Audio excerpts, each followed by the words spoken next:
As Casey Kasem would say, heading all the way to number 1. Number 5 is Paul Thomas Anderson's There Will Be Blood. I responded to it a big way. Yeah, I don't know how I would have responded in an afternoon, going to see it on an afternoon screening kind of thing on a Tuesday. I'm not saying that's how you did, but I actually went to the premiere, which is almost like I never have a good experience at that, but that was not the case there. Mm-hmm. And then I'm going to go out with Paul, all right, afterwards. And then he just happens to make his masterwork. I was like so affectionate for him because he so fucking did it that night that I was practically kissing him all night. Absolutely. I was just overloaded with affection for him. Yeah. Daniel Day-Lewis's performance and the almost old style craftsmanship quality to the film, but without being a journeyman craftsman, but it had an old Hollywood craftsmanship without ever trying to be like that, and actually being very flexible.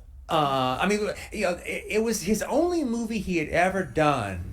And I remember bringing it up to him that really doesn't have a set piece. The oil fire is the closest thing to a set piece in it. And he goes, yeah, that's about the closest I ever get to it. Now, this is just about dealing with the narrative, dealing with the story. And he did it fucking amazingly. And now I would say, though, There Will Be Blood would stand a better chance to be in number 1 or number 2 if it didn't have a big giant flaw in it. And the flaw is Paul Dano.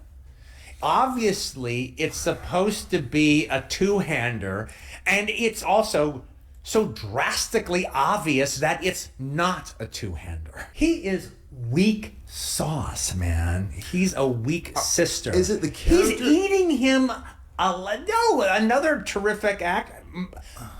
Austin Butler would have been wonderful in that role. He's just such a weak, uninteresting guy. Well, Daniel Day-Lewis shows that he doesn't need that. No. The movie needs a strong... He doesn't need anything. The movie would have had more... there would have been more stringiness to the beef. Mm-hmm. And it's supposed to be a two-hander. And I it's guess not. ultimately it is. You're right. Or So can he take you this put off him right? with the weakest male actor in SAG, the limpest dick in the world. I'm not saying he's giving a terrible performance. I'm saying he's giving a non-entity performance. Have you liked him in anything? I don't care for him. I don't care for him. I don't care for Owen Wilson. I don't care for Matthew Lillard. Yeah.